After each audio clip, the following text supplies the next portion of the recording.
ਗੱਡੀ ਲੈਂਬਗੀਨੀ ਪੀਲੇ ਰੰਗ ਦੀ ਮੈਨੂੰ ਕਹਿੰਦੀ ਏ ਚਲਾਵੇ slowly ਉਹ ਪਹਿਲੇ ਗੇਰ ਤੇ ਉਹ ਜਦੋਂ ਮੋੜਦੀ ਉਹ ਮੈਨੂੰ ਲੱਗਨੀ ਏ the one and only ਵਿਚਾਰੇ ਮੁੰਡਿਆਂ ਦੇ ਦਿਲਾਂ ਦੀ ਤੂੰ ਕਾਤਿਲ ਬਖਾ ਦੇ ਮੈਨੂੰ ਕਿਵੇਂ ਜਾਵੇਂਗੀ ਤੂੰ ਫਾਸਟ ਦੱਬ ਦੇ ਤੂੰ gas even little bit harder yo I'm a rider provider bring the heat girl I will bring the fire and my name keeps going worldwide কি ভাবছেন বলুন তো আমি মহিষাসুর বলে আর আমার মাথায় দুটো শিং আছে বলে আমার একটা গ্র্যান্ড এন্ট্রি হতে পারে না Call me Mr. Machiavelli I make them disappear just like Harry Houdini when I'm lyrically so insane now জি 48 ঘন্টায় আপনাদেরকে স্বাগত আমি আপনাদের প্রতিনিধি আমি চলে এসেছি কৈলাসে একটা বিশেষ খবরের খোঁজে এবং কি সেই খবর এক্ষুনি বলছি আমরা খবর পেয়েছি মহিষাসুর হ্যাঁ ঠিক শুনেছেন মহিষাসুর বিশ্বকর্মার সাথে হাত মিলিয়ে 42 কৈলাস সরণিতে 50 তলা একটা ফ্ল্যাট তুলছে হ্যাঁ যার নাম দা 46 তো আমরা সরাসরি মহিষাসুরের কাছেই চলে যাব এই ব্যাপারে বিশদে জানতে কারণ আজকে আমরা মহিষাসুরকে অনেক কষ্টের পরে হাতে নাতে পেয়েছি উনি নিজের ব্যস্ত শিডিউল থেকে আমাদেরকে সময় দিয়েছেন নমস্কার মহিষাসুর আমাদের শোতে আপনাকে স্বাগত আমরা যে বিষয়ে কথা বলছিলাম আপনার যে এই হাউজিং প্রজেক্টটা এটার ব্যাপারে আমাদেরকে এবং জনতাকে যদি একটু বিশদে জানতে পারেন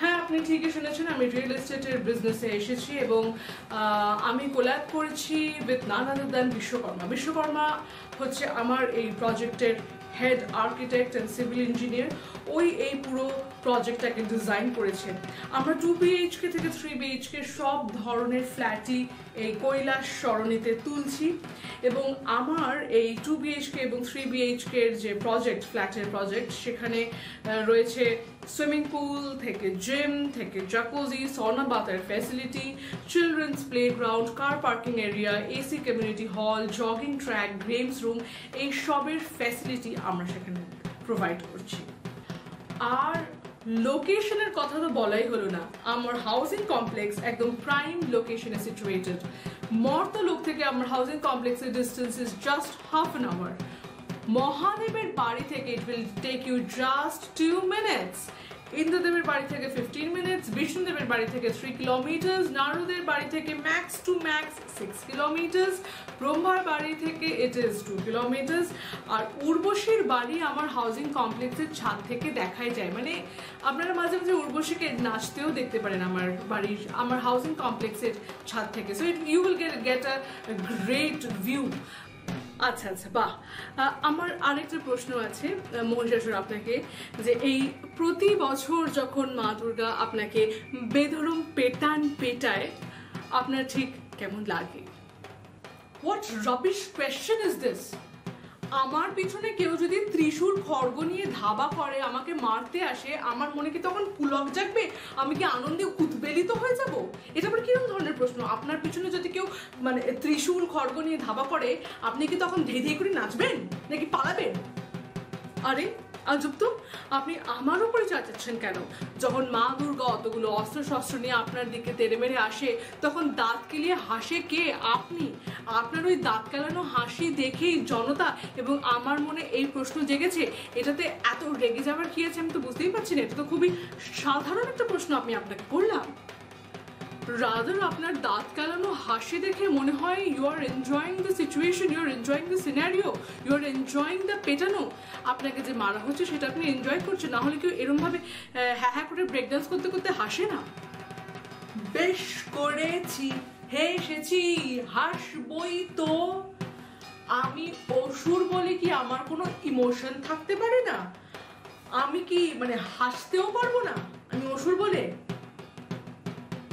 Constitution of কৈলাস আমাকে এই রাইটটা দিয়েছে I have the right to express my feelings I have the right to express my emotion I have the right to laugh আমি হাসবো কি কাঁদবো সেটা সম্পূর্ণ আমার ব্যাপার মানে এইটা কোন বইয়ের খাতায় বা কোন মানে আইনের খাতায় লেখা আছে যে আপনাকে যদি কেউ মানে ত্রিশূল খড়গ নিয়ে পেটাতে আসে আপনাকে তখন একটা বেচারা মুখ নিয়ে মানে এরকম করতে হবে? আমি যে হি হা হা করে একেবারে বুক চেতিয়ে হাসি তাতে আপনার হিংসা হয় না? Because this is the act of bravery. আমাকে কেউ মারতে আসছে সেখানে আমি একেবারে গর্বের সাথে হাসছি হি হা হা করে, সেটাই আপনাদের মানে জ্বলুনির মেন কারণ। আমি বুঝেছি সেটা। আর কৈলাসে না একটা ল অ্যান্ড অর্ডার আছে, মর্তলোকের মতো নয় যেখানে কোনো ল অ্যান্ড অর্ডার পরে কোনো জিনিসই নেই। ল অ্যান্ড অর্ডার, সমুদ্র মন্থনের সময় কি হয়েছিল সেটা কিন্তু ভুলে যাবেন না, সেই লাইভ ফুটেজ কিন্তু আমাদের কাছে রয়েছে। আর আপনি ল অ্যান্ড অর্ডারের কথা বলছেন, ব্রহ্মার কাছ থেকে অমরত্বের বরদান পেয়ে আপনি কি তাণ্ডবটাই না স্বর্গলোকে শুরু করেছিলেন, সেটা কি আপনার মনে নেই? ক্লাসে যখন একটা ছেলে টপ করে ক্লাসের বাকি ছেলেরা তাকে হিংসা করে, কারণ সে তখন টিচারের ফেভারিট হয়ে যায়, সে টপার বলে।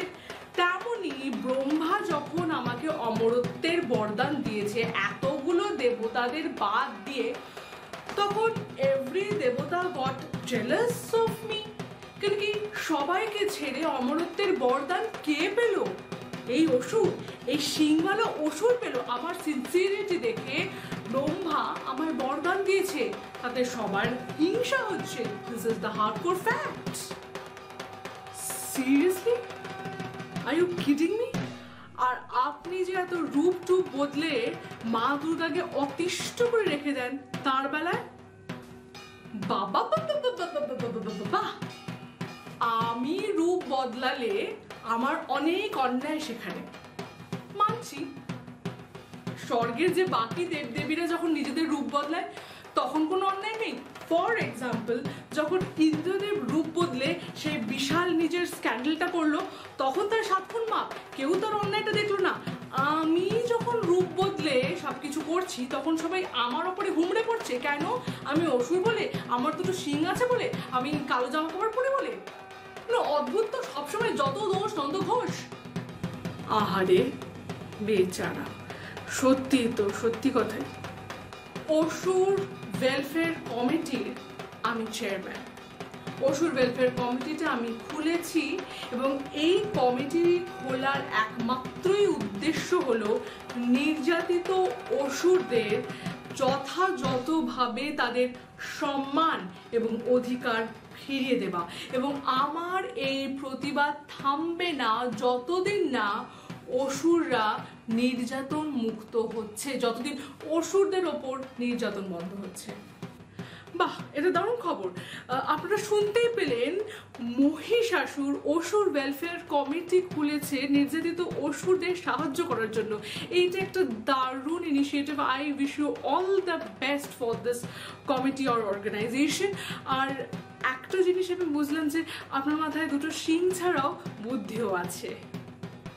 আমার শিং নিয়ে কোনো কথা বলবেন না, গুতিয়ে টুতিয়ে কখন দেবো বুঝতেই পারবেন না কিন্তু। গোতাগুতির কথা নয়, পরে আসা যাবে। আপনি আমাকে একটা কথা বলুন, আপনি যে বলছেন সবাই আপনাকেই দোষ দেয়, আপনাকেই দুচ্ছাই করে, আপনাকে সম্মান দেয় না। দেখুন, এই যে দেবতারা, তারা মর্তলোকের মানুষদের জন্য কত কিছু করেছেন। তারা তাদের ভক্তদের জন্য মর্তলোকের মানুষের কত ইচ্ছা পূরণ করেছে, তাদের প্রার্থনায় ডাক দিয়েছে, সাড়া দিয়েছে। কিন্তু আপনি মর্তলোকের মানুষের জন্য কি এমন স্পেশাল করেছেন যার জন্য সবাই আপনাকে সম্মান করবেন? এই কথাটা আমাকে একটু বলুন তো। আপনি তো কিছুই জানেন না দেখছি। আমি এত সমাজ কল্যাণকারী কাজ করি, আপনারা তার খবর রাখেন না, সেই ফুটেজগুলো কভার করেন না। আপনি জানেন আমি সমাজের কত কাপলকে ব্রেকআপের হাত থেকে বাঁচিয়েছি। একটা অসুর কাপলদেরকে, মর্তলোকের কাপলদেরকে ব্রেকআপের হাত থেকে বাঁচাবে, তাদের প্যাচ আপ করিয়ে দেবে। আচ্ছা, কিভাবে বলুন তো?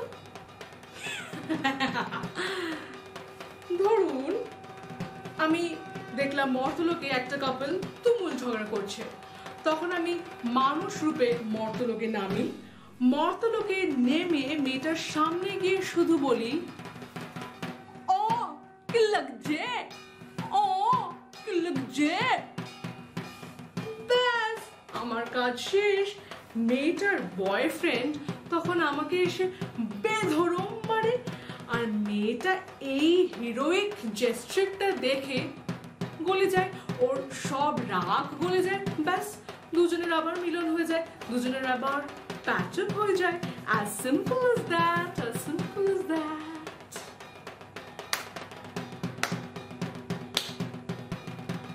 hats off to you dude.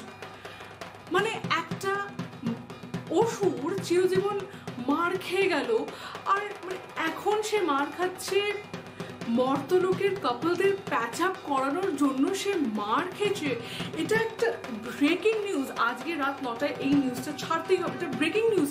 মানে অসুর মর্তলোকের কাপলদের প্যাচ আপ করানোর জন্য নিজে মার খেলো। এটা কি দারুণ একটা মানে সমাজ কল্যাণকারী একটা কাজ। মানে কাপল থাকা আর ব্রেকআপ থেকে তাদেরকে রক্ষা করা, মানে এটা তো সমাজে ভালোবাসা বাড়িয়ে তোলা। এটা একটা দারুণ আপনি সমাজ কল্যাণকারী কাজ করেছেন, এর জন্য আপনাকে নিশ্চয়ই পুরস্কৃত করা হবে, কোনো দিন নিশ্চয়ই করা হবে, নিশ্চয়ই। অসুর, অসুর তুই কোথায় রে বাপ? আমার সামনে আয় তো।